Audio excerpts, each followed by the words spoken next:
കഴിഞ്ഞ ദിവസം എൻ്റെ ഒ പിയിൽ ശരീരമാസകലം വേദനയുമായി ഒരു വീട്ടമ്മ വന്നു. അവർ ഒരു കെട്ട് ടെസ്റ്റുകളുമായിട്ടാണ് വന്നത്. എന്നിട്ട് അവർ പറഞ്ഞു, ഡോക്ടറെ, എൻ്റെ അസുഖം ഈ ടെസ്റ്റുകളിലൊന്നും കണ്ടെത്താൻ പറ്റുന്നില്ല. എനിക്കാണെങ്കിൽ കുറേ വർഷങ്ങളായി ശരീരമാസകലം വേദനയാണ്. ഏത് തരം മരുന്ന് കുടിച്ചിട്ടും എൻ്റെ വേദനയ്ക്കൊരു മാറ്റവുമില്ല. ഞാൻ എന്താണ് ചെയ്യുക? ഇതെൻ്റെ കുടുംബജീവിതത്തെ പോലും ബാധിക്കുന്നു. നിങ്ങൾ ഇത്തരത്തിലുള്ള ആളുകളെക്കുറിച്ച് കേട്ടിട്ടുണ്ടോ? അതെ, ശരീരമാസകലം വേദനയുണ്ടാക്കുന്ന ഒരു അസുഖത്തെക്കുറിച്ചാണ് ഇന്നത്തെ എൻ്റെ ചർച്ച. ഞാൻ doctor Nishad P K, consultant pain physician, cortex spine and pain.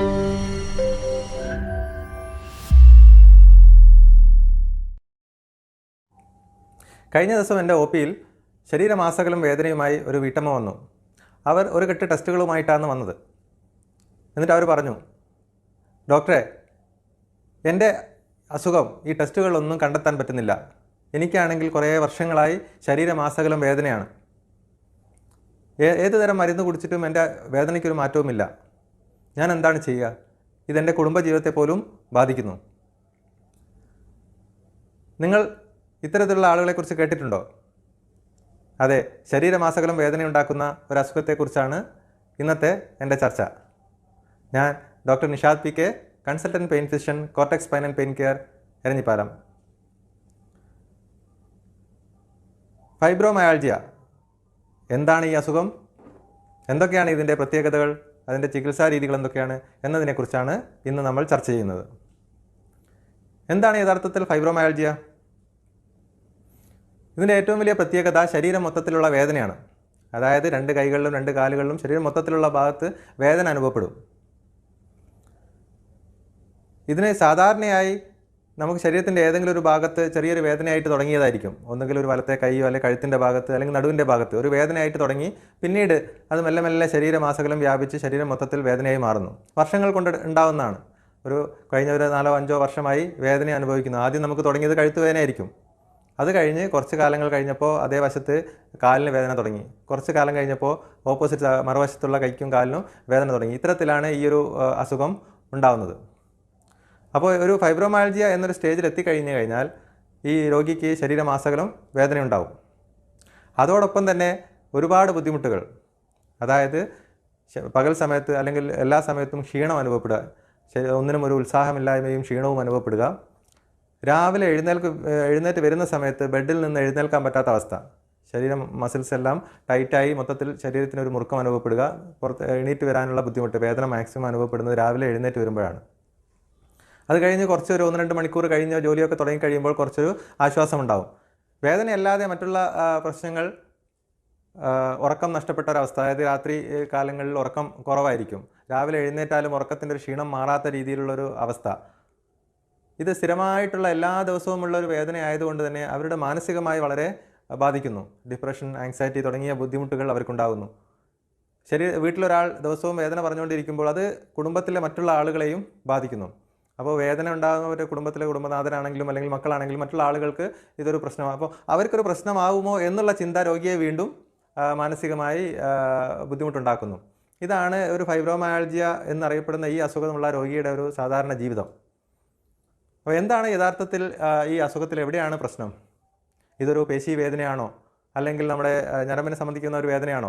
അതാണ് പലപ്പോഴും പലർക്കും, രോഗികൾക്ക് തന്നെ അറിയാത്ത രോഗികൾക്കും ഡോക്ടർമാർക്കും പലപ്പോഴും കൺഫ്യൂഷൻ വരുന്നൊരു ഭാഗം ഇതാണ്.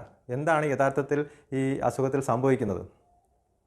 സത്യത്തിൽ ഫൈബ്രോമയാൾജിയ എന്ന് പറയുന്നത് ഒരു ന്യൂറോളജിക്കൽ ഡിസോർഡറാണ്. അതായത് അത് നാഡീ സംബന്ധമായ ഒരു അസുഖമാണ്. രോഗിക്ക് വേദന ഉണ്ടാകുന്നത് ശരീരത്തിലുള്ള എല്ലാ പേശികളിലുമാണ്. പക്ഷേ അത് മസിൽസിൻ്റെ, പ്രധാനമായും പേശികളെ ബാധിക്കുന്ന അസുഖമല്ല. മറിച്ച് അത് തലച്ചോറിൽ നിന്ന്, അതായത് സെൻട്രൽ നെർവസ് സിസ്റ്റം എന്നറിയപ്പെടുന്ന നമ്മുടെ തലച്ചോറും സുഷുമ്നാ നാഡിയും അടങ്ങിയ ഭാഗത്ത് നെർവ്സിനുണ്ടാകുന്ന മാറ്റങ്ങൾ കൊണ്ടുണ്ടാകുന്ന ഒരു അസുഖമാണ് ഫൈബ്രോമയാൾജിയ.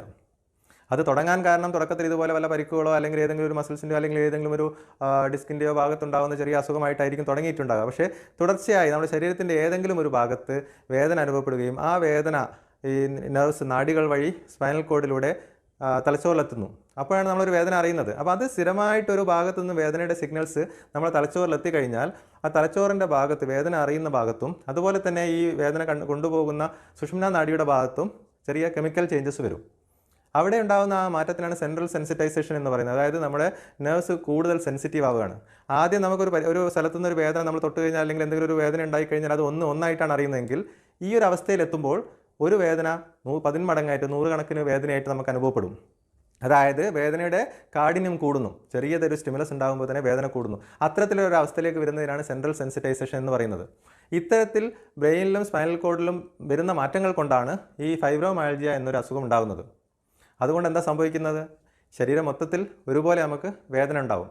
ഏതെങ്കിലും ഒരു മസിലിൻ്റെ ഭാഗത്ത് പിടിച്ച് ഞെക്കിയാൽ നമ്മൾ ടെൻഡർ പോയിൻറ്റ്സ് എന്ന് പറയും. മസിൽസിൻ്റെ ശരീരത്തിൻ്റെ പല പോയിൻറ്റുകൾ അവിടെ നമ്മൾ ഞെക്കിക്കഴിഞ്ഞാൽ നല്ലപോലെ വേദന ഉണ്ടാവും. രോഗിക്ക് ശക്തമായ വേദന ഉണ്ടാവും. ചിലപ്പോൾ തട്ടുമ്പോൾ തന്നെ ചെറുങ്ങനെ തൊടുമ്പോൾ തന്നെ വേദന ഉണ്ടാവും. ഇതൊക്കെയാണ് അതുകൊണ്ടുണ്ടാകുന്ന പ്രശ്നങ്ങൾ. ഇതോടൊപ്പം തന്നെ ഈ കെമിക്കൽ ചേഞ്ചസ് ആ വേദനയുടെ പെയിൻ സെൻറ്ററും മറ്റുള്ള ഇമോഷണൽ സെൻറ്ററുമായി കണക്ഷൻ ഉള്ളത് കൊണ്ട് തന്നെ ഇവർക്ക് അതിനെ അനുബന്ധിച്ച് തന്നെ മറ്റുള്ള ഇമോഷണൽ ഡിസ്റ്റർബൻസസ്, ആങ്സൈറ്റി, ഡിപ്രഷൻ തുടങ്ങിയ പ്രശ്നങ്ങൾ ഇതിൻ്റെ കൂട്ടത്തിലുണ്ടാകുന്നു.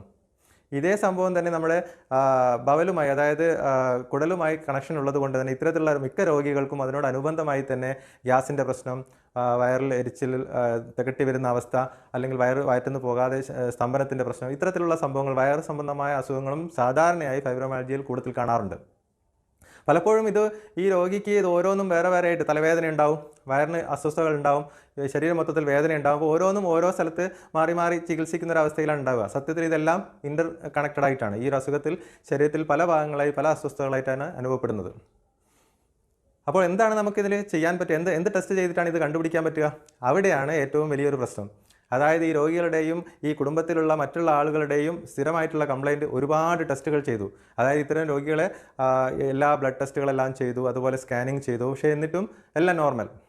അപ്പോൾ ടെസ്റ്റുകളിലൊന്നും കണ്ടെത്താൻ പറ്റുന്നില്ല എന്നുള്ളൊരു കംപ്ലയിൻറ്റ് സാധാരണയായി എല്ലാ രോഗികളും പറയുന്നൊരു കാര്യമാണ്. അവരുടെ ഏറ്റവും വലിയൊരു സങ്കടം അത് തന്നെയാണ്. അതായത് എൻ്റെ അസുഖം ആർക്കും കണ്ടെത്താൻ പറ്റുന്നില്ല. കാരണം ടെസ്റ്റുകൾ കണ്ടെത്തുന്ന ഇപ്പോൾ ഇതൊരു റിപ്പോർട്ട് കാണിച്ച് ഇതാണ് നിങ്ങളുടെ പ്രശ്നം എന്ന് പറയുമ്പോൾ അവർക്കുണ്ടാകുന്ന ഒരു സാറ്റിസ്ഫാക്ഷൻ ഈ ഫൈബ്രോമയാൽജിയ രോഗികൾക്ക് കിട്ടില്ല. കാരണം വെച്ചാൽ അത് ടെസ്റ്റുകളിലൂടെ കണ്ടെത്താൻ പറ്റുന്ന ഒരു അസുഖമല്ല.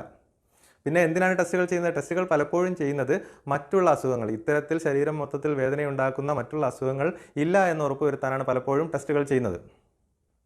അത് ഉദാഹരണമായി പറയുകയാണെങ്കിൽ വാദസംബന്ധമായ ചില അസുഖങ്ങൾ, സീറോ നെഗറ്റീവ് സ്പോണ്ടൈലോആർത്രൈറ്റിസ് എന്ന് പറയുന്ന അസുഖത്തിന് ശരീരത്തിൽ പല ജോയിൻറ്റുകളിലും പല ഭാഗങ്ങളിലായിട്ട് വേദന വരാം. അപ്പോൾ അത്തരത്തിലുള്ള ചില അസുഖങ്ങൾ നമുക്ക് കൃത്യമായി ഈ വാദസംബന്ധമായ ചില അസുഖങ്ങൾ ഇല്ല എന്ന് ഉറപ്പുവരുത്തൽ പ്രധാനമായി ആവശ്യമുള്ള കാര്യമാണ്. അപ്പോൾ അത്തരത്തിലുള്ള ഈ അസുഖങ്ങളൊന്നും ഇല്ല എന്നുള്ള ആവശ്യത്തിന് വേണ്ടി മാത്രമാണ് ഈ ഫൈബ്രോമയാൽജിയ പോലെയുള്ള സിംറ്റംസ് ഉള്ള ആളുകളിൽ ടെസ്റ്റുകൾ ചെയ്യുന്നത്. അല്ലാതെ ഈ ഫൈബ്രോമയാൽജിയ നമുക്കൊരു ടെസ്റ്റിലൂടെ കണ്ടെത്താൻ പറ്റില്ല, കൺഫേം. അപ്പോൾ പലപ്പോഴും മറ്റുള്ള ഈ ക്ലിനിക്കലി ആ ഒരു രോഗിയെ പരിശോധിക്കുമ്പോൾ കിട്ടുന്ന ഈ ഹിസ്റ്ററിയും മറ്റുള്ള കാര്യങ്ങളും വെച്ചിട്ട് ആണ് ഫൈബ്രോമയാൽജിയ നമ്മൾ ഡയഗ്നോസ് ചെയ്യുന്നത്. അപ്പോൾ മറ്റുള്ള ടെസ്റ്റുകളെല്ലാം മറ്റുള്ള അസുഖങ്ങൾ റൂൾ ഔട്ട് ചെയ്യാൻ വേണ്ടി മാത്രം ഉപയോഗിക്കുന്നതാണ്. രണ്ടാമത് മറ്റൊരു പ്രശ്നം രോഗി അനുഭവിക്കുന്നത്, ഇത് ചികിത്സിച്ചിട്ട് മാറുന്നില്ല, അല്ലെങ്കിൽ മരുന്ന് കഴിക്കുന്നതല്ലാതെ മരുന്ന് കഴിക്കുമ്പോൾ കുറച്ച് കുറയും, നിർത്തുമ്പോൾ വീണ്ടും വരും, ഇത്തരത്തിലുള്ള ഒരു പ്രശ്നം സ്ഥിരമായിട്ട്. അപ്പോൾ ഞാൻ മരുന്ന് കഴിച്ചുകൊണ്ടിരിക്കുമ്പോൾ നല്ല സുഖം ഉണ്ടായിരുന്നു, പക്ഷേ നിർത്തിയപ്പോൾ വന്നു. അപ്പോൾ ഇതെന്തുകൊണ്ടാണ് ഇത്തരത്തിലുള്ള പ്രശ്നം വരുന്നത്? ഇത് ഞാൻ പറഞ്ഞ പോലെ ഈ നെർവ് സംബന്ധമായ ഒരു അസുഖമായതുകൊണ്ട് തന്നെ കുറച്ച് ട്രീറ്റ്മെൻറ്റ്, ഒരുപാട് സമയം എടുക്കുന്ന ട്രീറ്റ്മെൻറ്റ് ആയിരിക്കും. സാധാരണ രീതിയിൽ 1-2 മാസം കൊണ്ട് നമുക്ക് പൂർണ്ണമായി മാറ്റാൻ പറ്റുന്ന രീതിയിലുള്ള ഒരു അസുഖമല്ല ഫൈബ്രോമയാൽജിയ.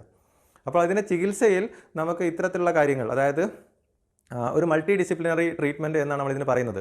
എന്തുകൊണ്ടാണെന്ന് വെച്ചാൽ ഞാൻ നേരത്തെ പറഞ്ഞ പോലെ ഇത് പല ഭാഗങ്ങളെയും, അതായത് സൈക്കോളജിക്കൽ പാർട്ട് കുടുംബത്തിനെ ബാധിക്കുന്നുണ്ട്, അതുപോലെ തന്നെ ശരീരത്തെയും ബാധിക്കുന്നുണ്ട്. ഇത് മൂന്നും കൂടി ഉണ്ടാകുമ്പോൾ പലപ്പോഴും ഇത്തരത്തിലുള്ള ആളുകൾ കുറച്ചു കാലം മാറാതെ വേദനയാകുമ്പോൾ നമ്മൾ ഒരുപാട് അബ്യൂസ് ഇവർക്ക് ഉണ്ടാവും. അതായത് ഒരു സൈക്കോളജിക്കൽ പെയിനായിട്ട് തെറ്റിദ്ധരിക്കും. ഇത് എല്ലാവരും നിനക്ക് ഒന്നുമില്ല, ടെസ്റ്റൊക്കെ നോർമലാണ്, നിനക്ക് വട്ടാണ്, അല്ലെങ്കിൽ നിൻ്റെ തലയിലാണ് എല്ലാ അസുഖവും എന്നുള്ള കമൻറ്റ്സ് അവർക്ക് സ്ഥിരമായിട്ട് കേൾക്കും. അത് ശരിക്കും മറ്റുള്ള കൂടുതൽ ഇത് ആഘാതം പിന്നെയും കൂട്ടുകയാണ്. കൃത്യമായി അവരുടെ തലച്ചോറിൽ നടക്കുന്ന കെമിക്കൽ രാസവസ്തുക്കളുടെ ചേഞ്ചസ് കാരണം ഉണ്ടാകുന്ന ഒരു അസുഖമാണ്. പക്ഷേ ടെസ്റ്റുകളിൽ കണ്ടെത്താത്തതുകൊണ്ട് മാത്രം അവർക്കുണ്ടാകുന്ന ബുദ്ധിമുട്ടുകളാണിത്. അപ്പോൾ കൃത്യമായിട്ട് ഈ ഒരു എല്ലാ കമ്പോണൻസും ഉള്ളത് കൊണ്ട് തന്നെ ഇത്തരത്തിലുള്ള രോഗികളെ ചികിത്സിക്കുമ്പോൾ നമുക്ക് മൾട്ടി ഡിസിപ്ലിനറി ട്രീറ്റ്മെൻ്റ് ആണ് ഇതിനാവശ്യം വരുന്നത്. അതായത് നമുക്ക് മെഡിസിൻസ് വേണ്ടി വരും. ഈ നെർവ് സംബന്ധമായ പ്രശ്നങ്ങൾ ശരിയാക്കാൻ വേണ്ടി മെഡിസിൻസ് വേണ്ടി വരും. അതോടൊപ്പം തന്നെ ഫിസിയോതെറാപ്പി പോലെയുള്ള ട്രീറ്റ്മെൻറ്റ്, ഒക്യുപേഷണൽ തെറാപ്പി, ഫിസിയോതെറാപ്പി പോലെയുള്ള കാര്യങ്ങൾ വേണ്ടി വരും. അതായത് ആ ശരീരത്തിലെ മസിൽസ് റിലാക്സ് ചെയ്യാനും മറ്റുള്ള കാര്യങ്ങൾ, മസിൽസിൻ്റെ ശക്തി, പേശി ശക്തി ഇമ്പ്രൂവ് ചെയ്ത് കൊണ്ടുവരാനും അത്തരത്തിലുള്ള ഇത് ആവശ്യം വരും.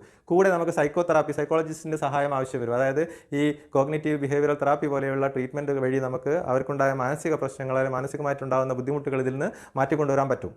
അപ്പോൾ ഈ ഇത്തരത്തിൽ എല്ലാ പല ആംഗിളിൽ നിന്നും നമ്മൾ ട്രീറ്റ്മെൻറ്റ് എടുക്കുമ്പോഴാണ് ഈ രോഗിക്ക് മാക്സിമം ബെനിഫിറ്റ് കിട്ടുന്നത്.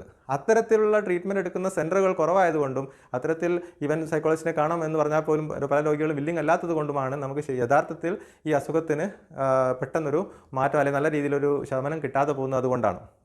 അപ്പോൾ എന്താണ് നമുക്ക് ഇതിൽ ചെയ്യാൻ പറ്റുന്നത്? രോഗിക്ക് തന്നെ ഒരുപാട് കാര്യങ്ങൾ ചെയ്യാൻ പറ്റും.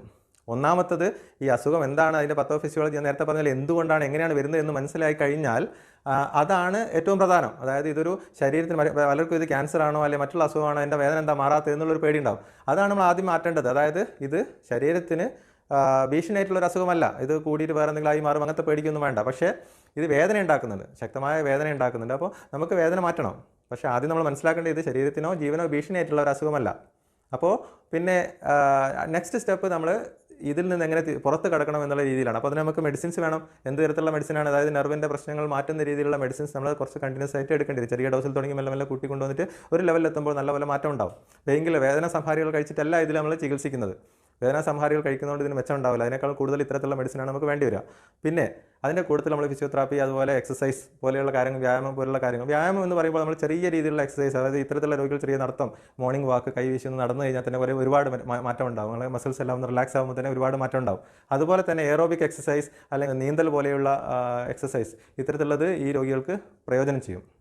ശരീരം മൊത്തത്തിൽ നമുക്ക് സ്ട്രെച്ച് ചെയ്യുന്ന രീതിയിലുള്ള എക്സസൈസ് എപ്പോഴും ഇത്തരത്തിലുള്ള രോഗികൾ, യോഗ പോലെയുള്ള കാര്യങ്ങളെല്ലാം ഇവർക്ക് ഹെൽപ്പ് ചെയ്യുന്നതാണ്.